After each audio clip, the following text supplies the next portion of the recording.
ಆತ್ಮೀಯ H16 news ಅರ್ಥಾತ್ ತಿ ಸೀತಾರಾಮ್ ನ್ಯೂಸದ ವೀಕ್ಷಕರೇ, ನಾನು ನಿಮ್ಮವ ಎಂ ಆಯುಧ ಮಲ್ಲಪ್ಪ ಜೊತೆಯವರು. ತಾವು ಈಗ ಸುದ್ದಿಗಳ ಲೋಕಕ್ಕೆ ಎಂಟ್ರಿ ಹೊಡಿತಾ ಇದ್ದೀರಿ. ಈ ಸುದ್ದಿಗಳನ್ನು ಪ್ರತಿಯೊಂದು ನೋಡೋ ಜೊತೆಗೆ ನಿಮ್ಮ ಅಭಿಪ್ರಾಯಗಳನ್ನು ಹಂಚ್ತಾ ಇರಿ. ಯಾಕಂದರೆ ಈ ಸುದ್ದಿಗಳು ನಿಮಗಾಗಿ, ನಿಮ್ಮ ಬದುಕಿಗಾಗಿ, ನಿಮ್ಮ ವೈಚಾರಿಕೆಗಾಗಿ, ನಿಮ್ಮ ತಿಳುವಳಿಕೆಗಾಗಿಯೂ ನಿಮಗೂ ಗೊತ್ತು. ಜೊತೆಗೆ ನಮಗೂ ನಿಮ್ಮೊಂದಿಗೆ ಇದೊಂದು ಮಾತಾಡುವಂಥ ಜೊತೆಗೆ ಸುದ್ದಿಗಳನ್ನು ಬಿಡುವಂಥ ಕೆಲಸ. ಈ ಕೆಲಸದಲ್ಲಿ ನಾವು ನಿಮ್ಮೊಂದಿಗಿದ್ದೀವಿ ಅಂತ ಹೇಳ್ತಾ ನೋಡ್ತಾ ಇರಿ ಸುದ್ದಿಗಳನ್ನು. ಅಧಿಕಾರಿಗಳು ಇವತ್ತು ಸರಿಯಾದಂಥ ಯೋಜನೆಯನ್ನು ಅನುಷ್ಠಾನ ಮಾಡದೇ ಇರುವಂಥದ್ದು. ಇಲ್ಲೇ ಮುದ್ಗಾ ಮತ್ತು ಸಿಂಧೋಗಿ ಈ ಭಾಗದಲ್ಲಿ ನೆರೆಗದ ಕಾರ್ಯಕ್ರಮ ಮಾರ್ಚ್ 31ರೊಳಗೆ ಮಾಡ್ರಿ ಅಂತಂದರೆ ಮಾಡೋಕ್ಕೆ ತಯಾರಿಲ್ಲ ಅಧಿಕಾರಿಗಳು. ಒಂದು ಒತ್ತಡಕ್ಕೊಳಗಾಗಿ ಅನುಷ್ಠಾನ ಮಾಡೋಕ್ಕಾಗಲಿಲ್ಲ. ನಾನು ಶಿವರಾಜ್ ಸಿಂಗ್ ಚೌಹಾಣ್ ಅವರಿಗೂ ಕಂಪ್ಲೇಂಟ್ ಕೊಟ್ಟಿನಿ. ಮುಂದೆ ದಿಶ ಅಲ್ಲ ಅಂದರೆ ಏನಾಗಿದೆ, ಎಷ್ಟು ಒತ್ತಡ ತರಬೇಕು, ಏನು ಹೋರಾಟ ಮಾಡಬೇಕು ಮಾಡ್ತೀವಿ ನಾವು. ಆ ಸರ್ಕಾರನ ಬಂಡತನ ಇದ್ದರೆ, ದಪ್ಪ ಚರ್ಮ ಇದ್ದರೆ ಅದು ಜನರ ಉತ್ತರ ಕೊಡುವಂಥ ಕಾಲ ಬರ್ತದೆ ಅಷ್ಟೇ.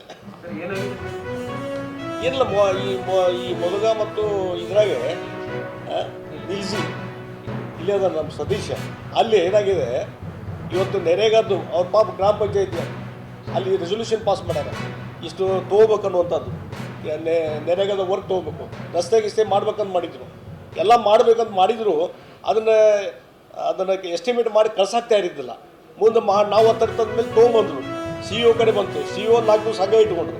ಸಿ ಇ ಒ ಒತ್ತಡ ತೊಗೊಂಬಂದೆ, ಅವರು ಅಪ್ರೂವ್ ಕೊಟ್ಟರು. ಮತ್ತು ವಾಪಸ್ ಅಲ್ಲಿ ಎಸ್ಟಿಮೇಟ್ ರೆಡಿ ಮಾಡಿ ಎಕ್ಸಿಕ್ಯೂಟ್ ಮಾಡಬೇಕು.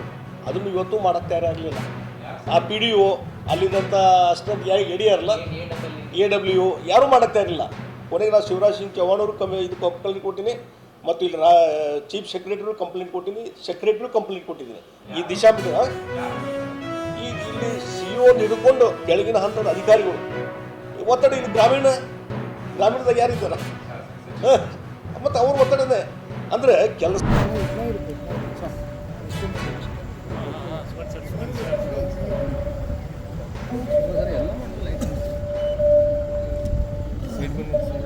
ನಮಸ್ಕಾರ ಸರ್.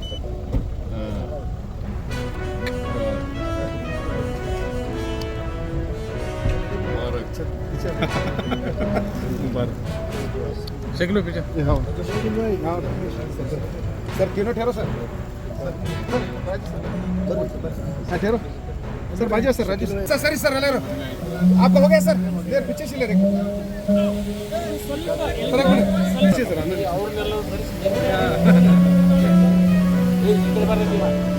ಮಾಡಬೇಡ ಸಾಹೇಬ್, ಈ ಕಡೆ ಬನ್ನಿ. ನಾನು ನೀವೇ ಹೇಳೋದು ನೀವೇ ಮಾಡೋದು. थोड़ा स्माइल सर. हाँ सर, हो गया सर. आप हिंदी में दुआ करो सर. साहब साहब साहब शादी मुबारक कर बोलो सर. हाँ शादी हाँ बैठो.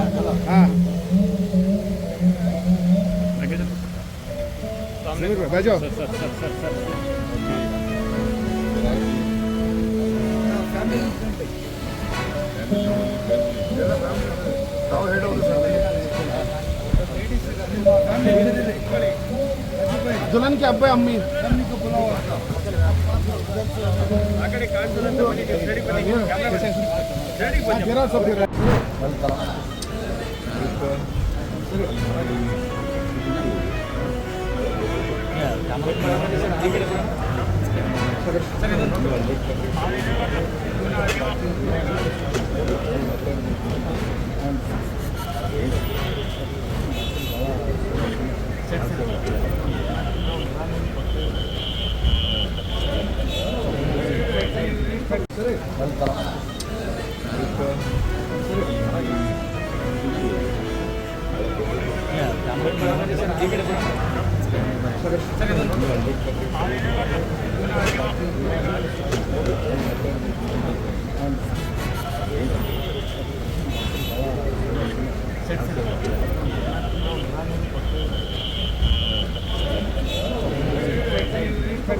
ಅದು ಪತ್ರಿಕೆಯಲ್ಲಿ ನಾನು ಹೇಳಿದೆ, ನಾನೊಬ್ಬ ಸೀನಿಯರ್ ಅನ್ನೋದು ಹೆಚ್ಚಾಗಿ ಹುಟ್ಟಿನಿಂದ ಯಾದವನಾಗಿ ಯದುವಂಶದಲ್ಲಿರ್ತಕ್ಕಂಥವ್ರು ನನ್ನ ಹತ್ರ ಚರ್ಚೆ ಮಾಡಬೇಕಾಗಿರ್ತಕ್ಕಂಥದ್ದು ಆರ್ಗನೈಸ್ ಮಾಡ್ತಕ್ಕಂಥ ಎಲ್ಲರ ಕರ್ತವ್ಯ ಆಗಿತ್ತು. ಯಾವ ಕಾರಣಕ್ಕೆ ಚರ್ಚೆ ಮಾಡಿಲ್ಲ ಅಂತ ಅರ್ಥನೂ ಆಗಲಿಲ್ಲ. ಗೊಲ್ಲರ ಸಮಾವೇಶ ಮಾಡೋದಾದರೆ, ಯಾದವರ ಸಮಾವೇಶ ಮಾಡೋದಾದರೆ, ಯಾದವ ಸಂಘದ 100 ವರ್ಷಗಳ ಸಮಾವೇಶ ನಡೆಯೋದೇ ಆದರೆ ಬೆಂಗಳೂರಿನಲ್ಲಿರ್ತಕ್ಕಂತಹ ಕಟ್ಟಡ ಅದು 100 ವರ್ಷಗಳು ಓಲ್ಡ್ ಆಗಿರ್ತಕ್ಕಂಥ ಸಂಘ, ಬೆಂಗಳೂರು ರಿಜಿಸ್ಟರ್ ಆಗಿರ್ತಕ್ಕಂಥ ಸಂಘ ಕರ್ನಾಟಕದ ಮಧ್ಯಭಾಗದಲ್ಲದ ಬೆಂಗಳೂರಲ್ಲಿ ಮಾಡಬೇಕಾಯಿತು.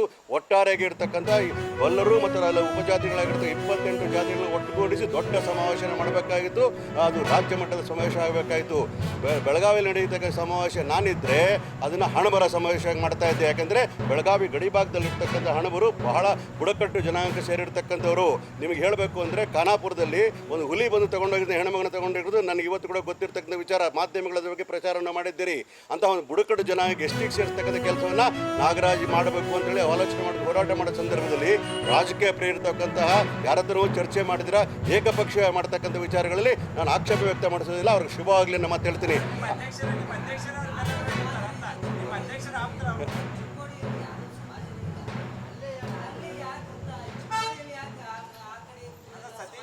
ಆ ಪ್ರಶ್ನೆಗಳನ್ನು ಎಲ್ಲಿ ಮಾಡಬೇಕು ಅನ್ನೋ ಪ್ರಶ್ನೆ ಎಲ್ಲರ ಹತ್ರ ಚರ್ಚೆ ಮಾಡಿದ್ದೆ. ಆದರೆ ಅದು ಒಂದು ಒಳ್ಳೆಯ ಸಲಹೆ ಸೂಚನೆ ಬರ್ತಾ ಇತ್ತು.